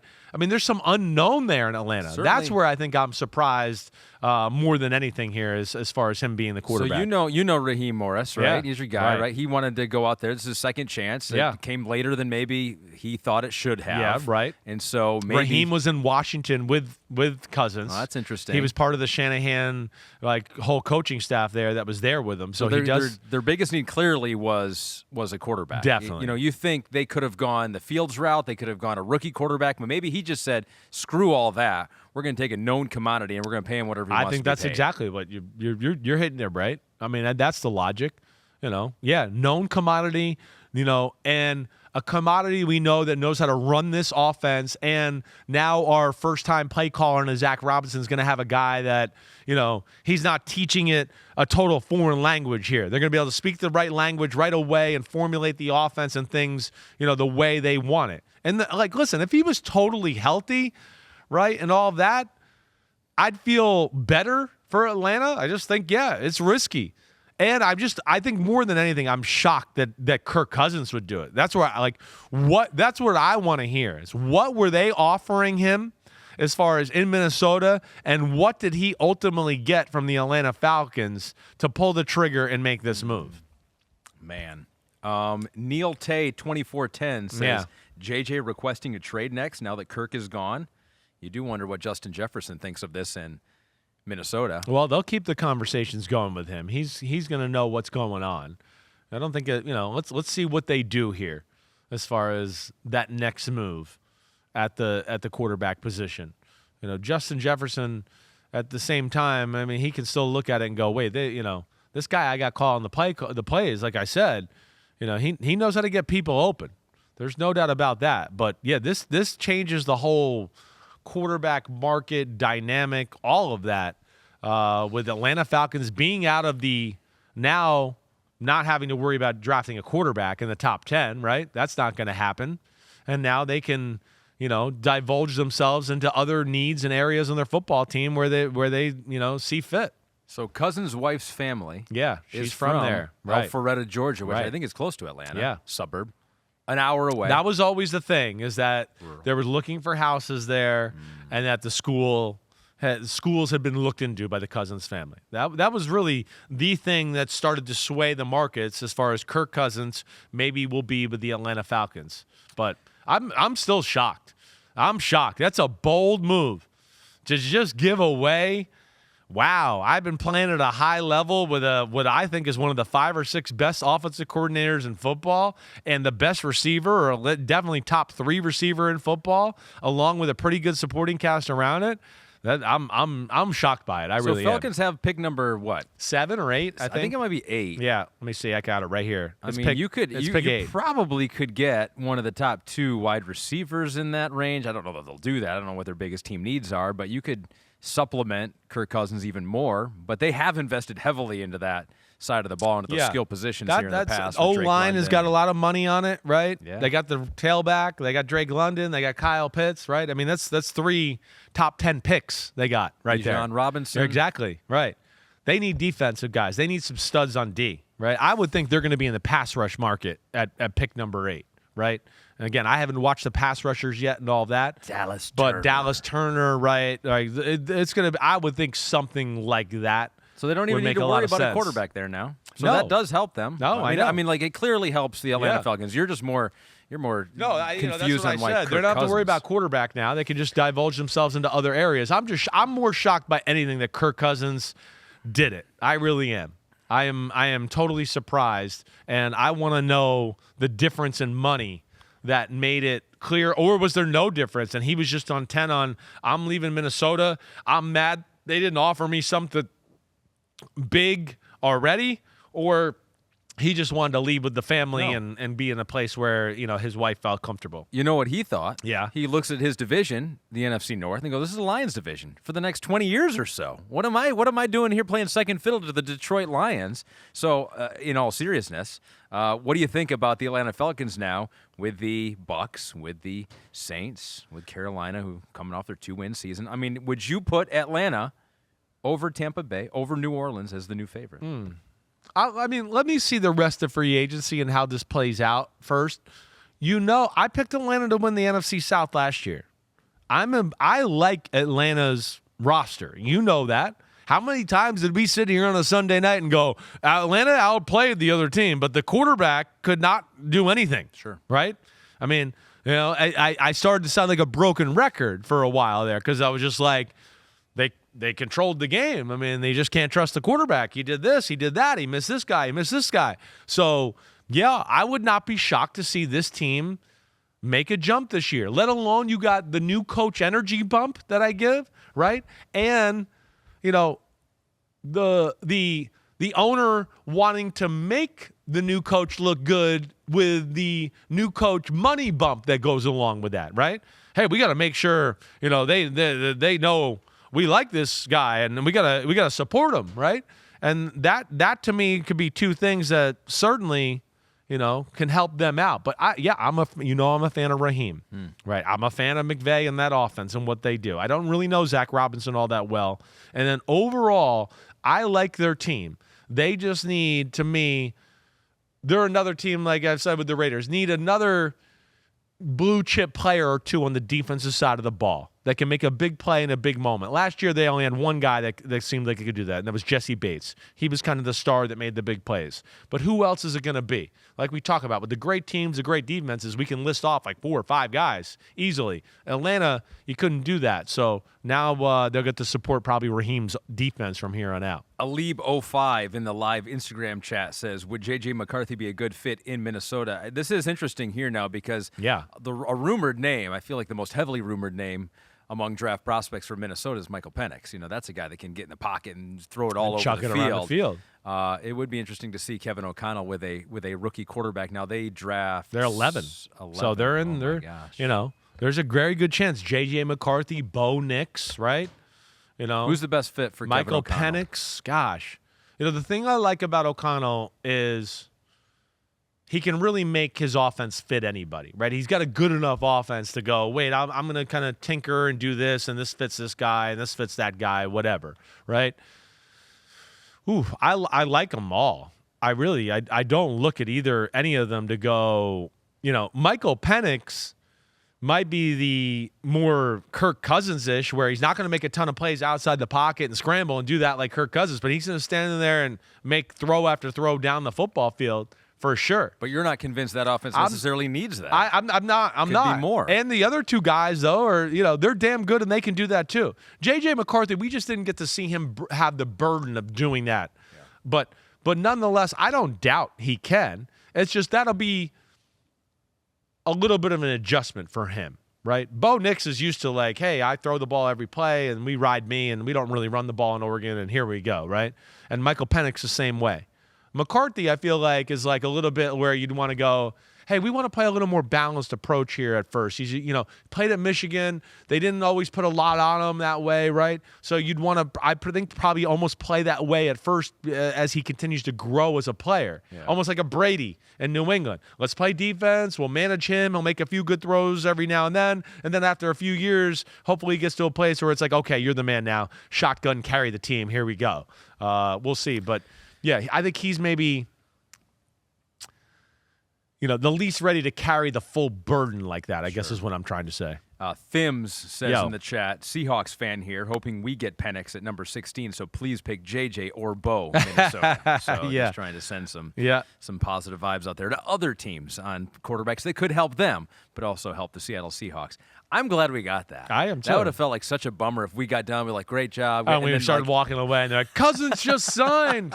What? Oh my God, that was my dream. That was my wish at the top of the pot. I was like, we're going to go until it happens, and now it's happened. Well, what I can't wait for is Florio, right? Florio, a Vikings fan here, right? Yes. Right? Florio, you've heard me make fun of him. I mean, he's all in on Kirk Cousins. Then last weekend, he was kind of like, I want Baker Mayfield to be my starting quarterback. Oh, man. Right? Now it's, okay, we're back to Kirk. That's good. And here we are. It's like, no, you got no quarterback right now. What you going to do? What are you going to do? What is it, Jaron Hall? I mean, they still got him. Yeah, no, they're going to have to make a move here.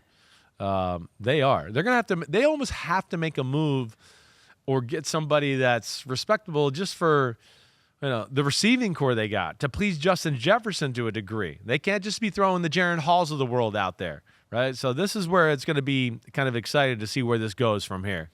I love that. We are right in the middle of it. Free agency, a lot of big moves out there. Still some moves to come. Also, we're right in the middle of draft season for fantasy baseball. Yeah, Did you know that? I did not. I'm going to be doing a Roto World fantasy baseball draft. So the draft guide is out there right now. You can use the code baseball24 for 10% off. That's just a deal we're giving to the people watching right now and listening on the Instagram Live. But you can visit NBCsports.com/draft guide to do that. We got a live draft show coming up. I think it's coming out on Thursday that I'll be a part of. So it's draft season for fantasy baseball and in MLB. It is draft season in the NFL right now. And you're not going to be here Wednesday, right? No, because we have the A10 and Big Ten. Like what?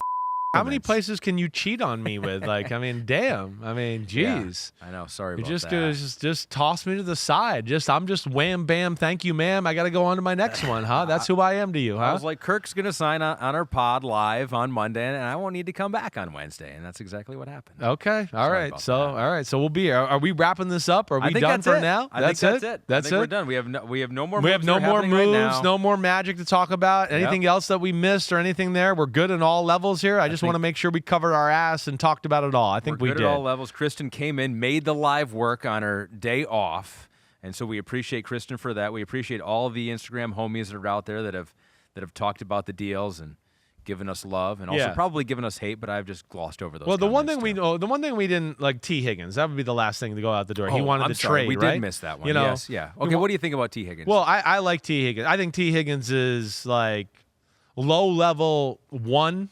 Right? Like a low level 1 and like a super high end number 2. Like would be one of the best 2s in football. Right? But I could certainly go, if he's your 1, I'd go, okay, I get that. He can do that. Right? He's just disappointed. I mean, he wants a long-term deal. It's like we talked about.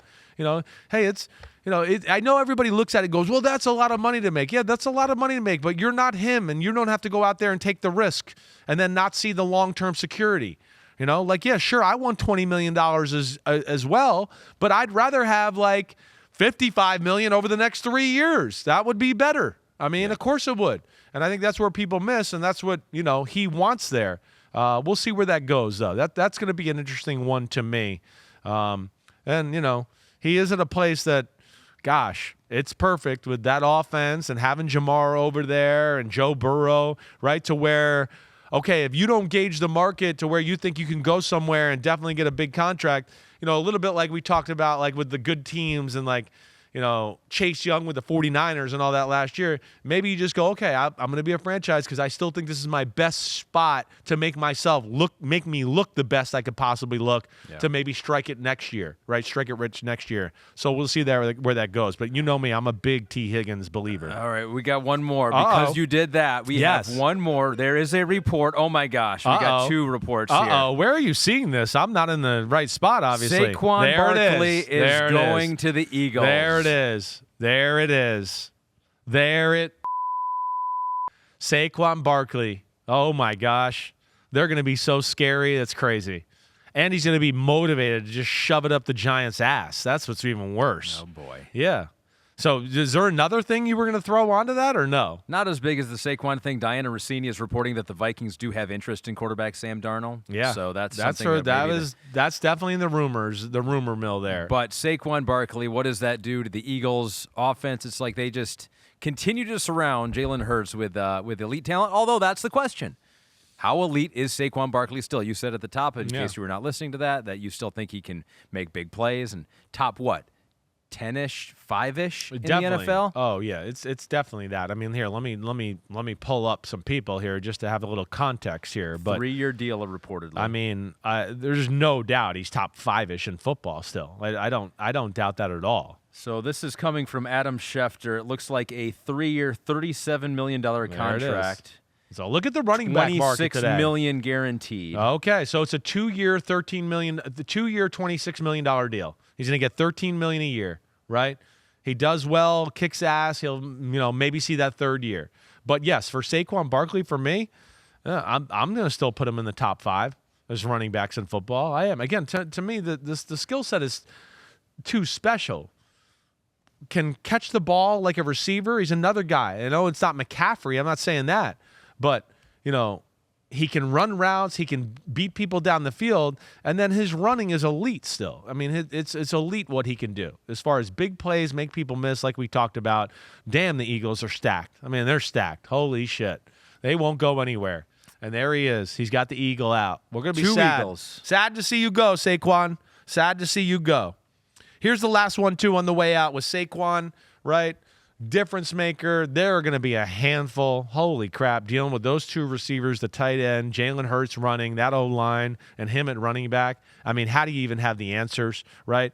The last thing I want to say as we go out, the Jerry Jeudy trade. Hold on Saquon, too. Right. Just one thing I'm looking up here. Yeah. It's, of course, he missed almost the entire season in 2020. Right.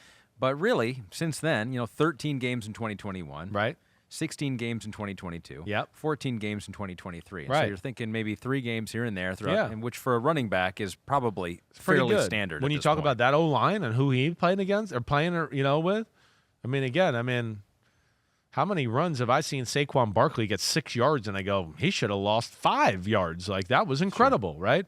So it hasn't been exactly the environment that's conducive to Saquon Barkley, especially for any running back. But Saquon Barkley, you just give him a little bit more space. Like, watch out.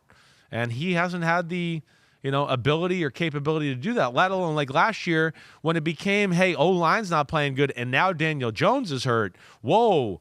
And now we don't have to worry about a passing game to defend really on a consistent basis, and made life even that much harder on him. So, I'm expecting big things with him in Philadelphia. We'll give you 45 seconds on the trade, Jerry Jeudy to the Browns for a 5th and 6th round pick. Well, yeah, to me, the big thing here, and the thing I want to say, Jerry Jeudy, good football player, right? I mean, adds to the riches of their football team. He can do it all. He might not have one elite thing where you go, ooh, that's superstar-ish, right? But he's got no bad area. Runs good routes, has good size, right?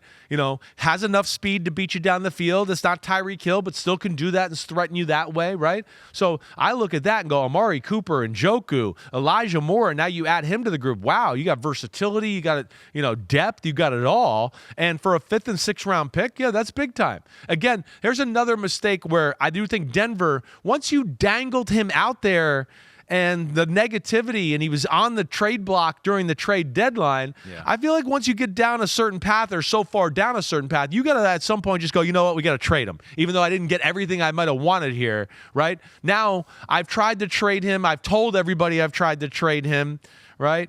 And he doesn't want to be here anymore, and of course that hurts the value of the football team. So that's where when you're a team like the Broncos and you flirt with, I might trade this guy, right, and the trade deadline, once you don't do that, you better be pretty sure or confident I'm bringing him back in totality, because once you tried to trade him again, the value's done. That's all I wanted to say there, and my son's calling me, and you know what that's about. What's that about? He's heartbroken. Saquon's going to the Eagles. Oh, yes. He's calling me right now to tell me, or are you? I'm seeing on TikTok or whatever right now. You're going to have to console your son. You're going to have to console maybe Mike Florio on the Kirk Cousins thing, depending on how he feels about him right now. And the Vikings actually did release a statement, the GM, on the situation here. Yeah. He said, after a significant and positive dialogue with Kirk and his representatives, we were unable to reach an agreement on a contract that best fits the short and long-term visions for both Kirk and the Minnesota Vikings.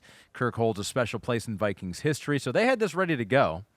So that at least they kind of felt like it could be nearing an end, or there was a real possibility that they this were was worried. not going to I know happen. they were there was worry there, right? It's just I didn't buy it. I didn't. I thought Kirk was being Johnny businessman and just trying to capitalize here. But, yeah, shocker of shockers. I mean, that was big-time move by Kirk Cousins. Ballsy. Atlanta Falcons got their guy. Saquon to the Eagles. Awesome little Instagram live show here. Good job, everyone. With you. And most importantly, I got my friend to stop drinking poison on a daily basis. Energy drinks are drinks. He's finally looked into it a little bit, and he's like, Chris is right. He's actually right. These things are not good, okay? We've seen this before, says Pete. I did give it up for maybe 3 months before. But right. Kombucha's here. Good. They're a little expensive for my taste, but good. It's all right. I mean, it costs a little money to live every now and then. Yeah, so, true. Just to deal with it, okay? And thanks as always, driving the ship. Good You the show. man. Thanks for cheating on me on Wednesday and not being here. It all happened. All the appreciate news it. happened. There's no reason for me to be here. But we'll be here Wednesday. We'll continue to dive into free agency, right? There's going to be a lot. Hey, the next wave tomorrow, I'm sure we're going to have more there, right? But we'll dive in all things free agency Wednesday. Connor Rogers will be here to break it down with me. And then you know what? Next week, we're back in the draft mode. Everybody be good. Stay safe out there the next few days. Subscribe, rate, review. We'll see you Wednesday. Peace out. Clap it up. Clap it up.